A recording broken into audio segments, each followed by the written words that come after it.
Hi, everyone. This is the acyuta-bhava from Nightlight Astrology. It is Friday, April 24th, and today I'm going to talk about Mercury's square to Pluto. Now, Mercury is also coming into a square with Jupiter. Both are happening over the next few days.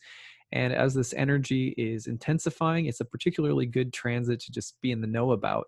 Now, in the meantime, I have one more video in my series on Venus is retrograde in Gemini, which is coming up. You can get that next week. So if you've been watching that series, you'll have one more installation of that. It'll come up next week, in case you're waiting.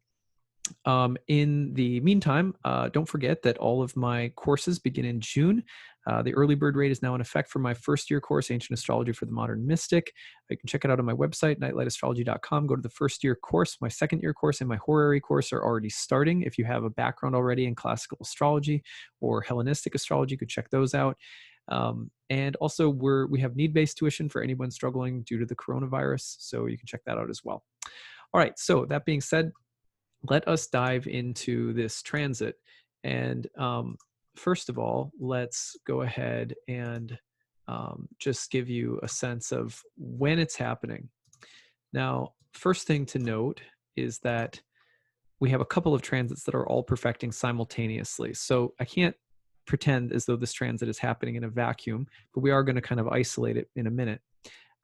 First of all, we're just coming off a new moon in Taurus. Check out my new moon in Taurus video for a deeper take on the sun conjoining with Uranus. Now, the sun's conjunction to Uranus is essentially going to happen over the weekend on Saturday. Why is that important?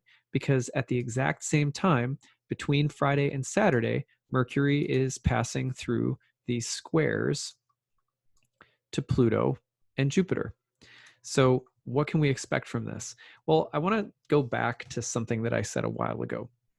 If you remember, I think it was probably a couple of weeks ago, I did a video on Pluto's square to the sun.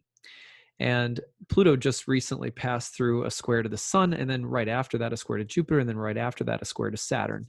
So if we back it up, we can go, probably as early as about the beginning of April.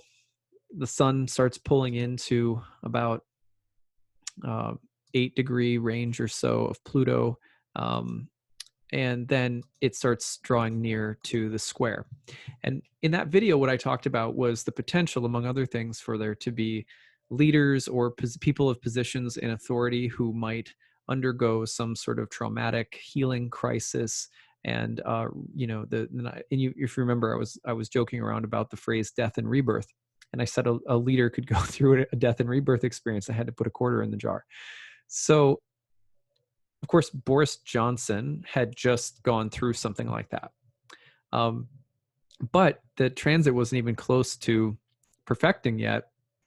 And oftentimes when the sun goes through a square to Pluto, you'll see a head of state or a leader or a CEO or someone who's in charge, get dethroned or go through a health crisis, or, the king loses his head, so to speak.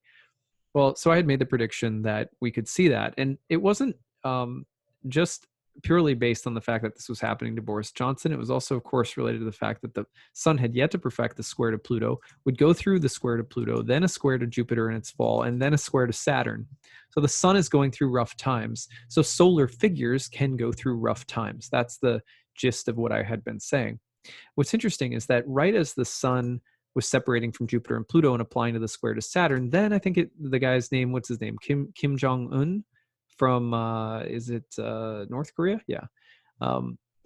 He was reportedly, I think there was, I don't remember which news outlet it was, but there was a news outlet that ran a story that basically said he was about to die. He was maybe in grave condition after a surgery. So there it is again. Since then, there hasn't been much news on whether he's alive or not, at least at the time that I'm recording this. And someone asked me the question, well, when would we get news? And I said, well, actually, it wouldn't be surprising to see yet another development with heads of states or leaders in the world news, what to speak of potentially hearing news about his health, because what's about to happen? Well, the sun is about to go into a conjunction with Uranus, which can bring startling, revelatory, unexpected, shocking news or developments around heads of state, around leaders, around kings, around CEOs, around people who are in that solar position.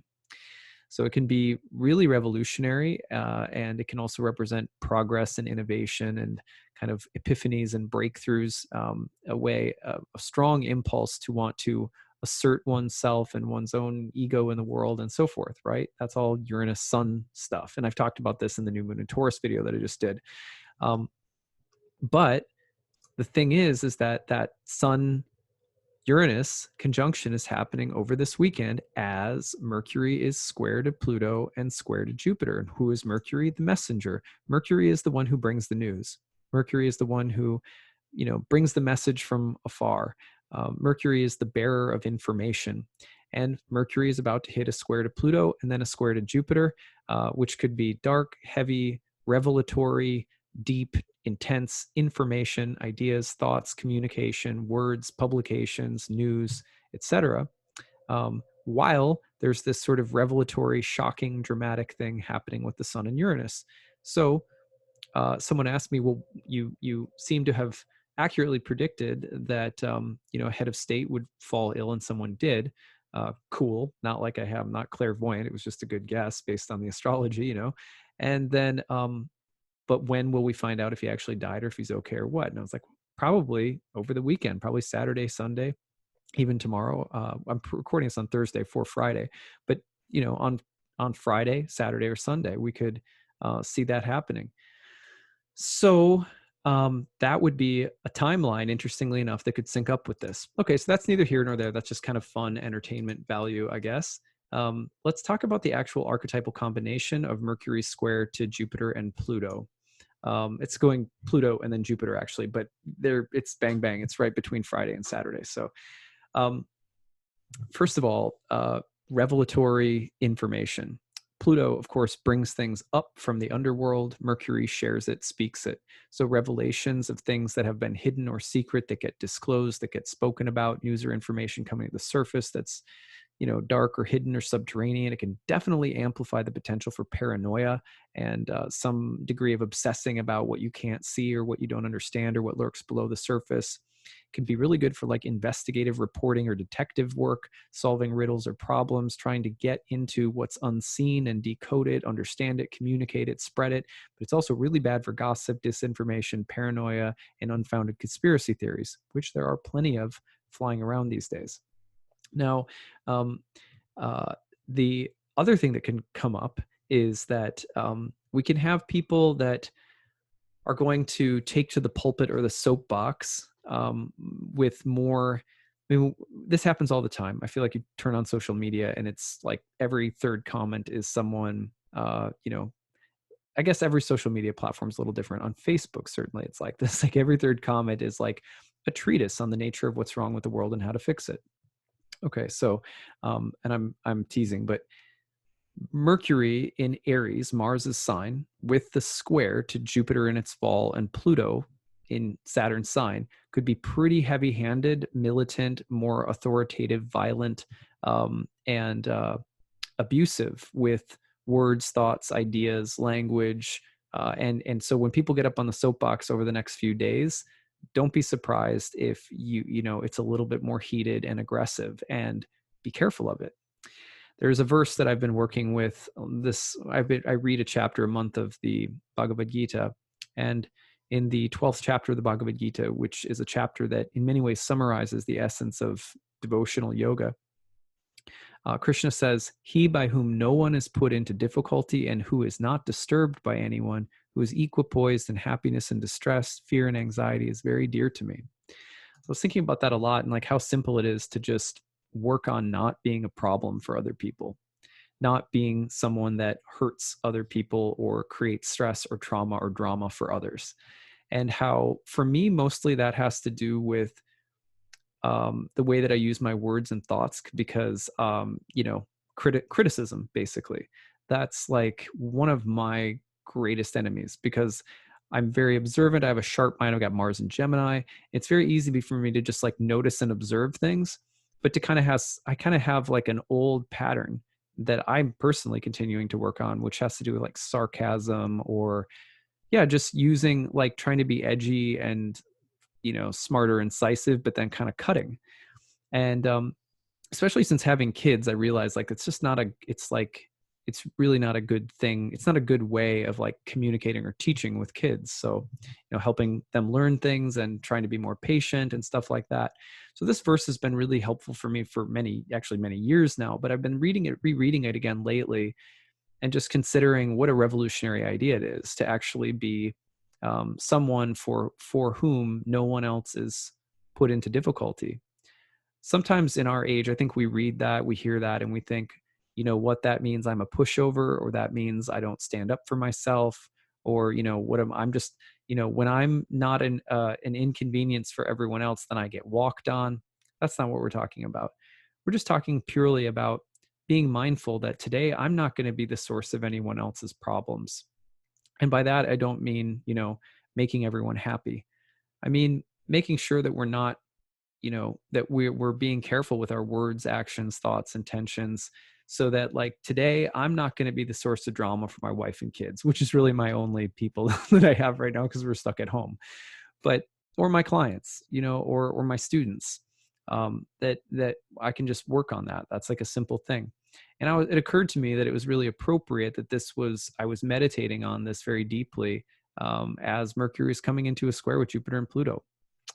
I think also because I have been really trying to be careful about how much I expose myself to the news cycle right now and to social media, because of how um, amped up everything has become more recently, especially as the sun's pushed through all of the squares, and is going towards Uranus. That kind of that impulse to separate, to be free, to be independent, to damn what everyone else says, right? That the kind of shadow of Uranus. There's good things too, but that as that stepped up, I've been like, I got to be careful of that, because when I'm around that, even though it's not really who I am, I feel myself getting pulled into it. And this is a great moment with, Mercury square Jupiter and Pluto, not to get sucked into the power plays of mind and speech, and to just not be a source of stress and drama for other people. And we can just work on that one day at a time. I think that's one of the hardest but simplest practices ever. Not not go get walked on, make sure everyone's happy. Just don't be a thorn in someone's butt today. Basically, that's it. And I'm like, it sounds really simple, but I found that it's really difficult in practice. So, especially when you're close quarters, with people you love, or whatever, you're on social media and things perturb us or what have you. Anyway, there can also be this aura of um, provocative information, like stuff that's comes up that's meant to get a reaction out of you, or something like that, or you want to push or provoke someone else with words, thoughts, ideas. So will, mind, and speech coming together with the subterranean power of Pluto's sort of nuclear detonating quality that Pluto can bring, as well as the potential for aggrandizement and loftiness that Jupiter brings. It's a potential for there to be some really dominant mental, verbal, abusive, and domineering qualities in the air in the next couple of days. At the same time, the person who has been through darkness and who has some sense of resolve, who's able to take action with a realistic mindset, but who is also lighthearted. I don't know if you've ever been around someone like that. There's a character like this in every movie. There's someone who ends up having a good sense of humor in the middle of the most dire situation, and they somehow just have a way of facing the darkness with lightheartedness and helping say or do things, coming up with plans or strategies to work through things even when they're very heavy. So the strategic, clever, and intelligent energies of Mercury can be mobilized to great effect, especially in the face of darkness and intensity, in order to keep lighthearted and to keep moving. I think it was Winston Churchill who said, when you're in hell, just keep moving. That's kind of also the aura around this transit. So you also have the potential for there to be like the idea of intellectual, mental, or academic prowess, power, stature, um, for the strength of the intellect, the mind, and speech to be on display in both positive and negative ways. Also, the potential, especially with Mercury in Aries, to think that my thoughts are the greatest, or like that kind of thing, or to feel more combative and the feeling of wanting to win, or like kind of beat people mentally or verbally. So be careful not to get tempted into that right now. But at the same time, there is an I Ching hexagram, which I'm doing a talk on next week, um, called resoluteness. And it has to do with making your case known and sort of standing up and stating your position, but doing it in a way that doesn't provoke civil war or conflict or taking up arms. So I think that's also a great challenge for our moment right now. And yeah, more on that when I do my I Ching video. But so those are just a few things that you could notice with Mercury square to Jupiter and Pluto over the weekend. Remember that that kind of explosive quality can reveal that which has been concealed, can empower that which has been weak, can definitely fill us with illuminating knowledge from the depths, very positive things, can also have us being the thorn in someone else's side. So that's I guess my sermon from the stars from today for today is just, let's be careful with this energy and how we wield it and how we walk with it in the next few days, that we are peacemakers. And it's like everyone's mom said probably at one time, if you don't have something nice to say, don't say anything at all. That is not always true. Sometimes we have to stand up and say something, make a stand, be resolute, but be careful of getting drawn into power conflicts, and be careful of um, getting into those kinds of power struggles when there's really no need for it. Really, really an intense moment, and for Mercury right now. But I think if we can walk with it intelligently, then we will also get the information that we need and receive the messages that we most need to hear. So at any rate, let me know how you're doing. Tell me how you're already experiencing this Mercury-Pluto, Mercury-Jupiter square, especially as we also see the sizzling, electric revelations of Uranus and the Sun. And yeah, let's see what happens with the if we hear news from the mysterious disappearance of the North Korean leader as well. Anyway, so you guys have a great weekend, and I look forward to seeing you more soon. Take it easy. Bye.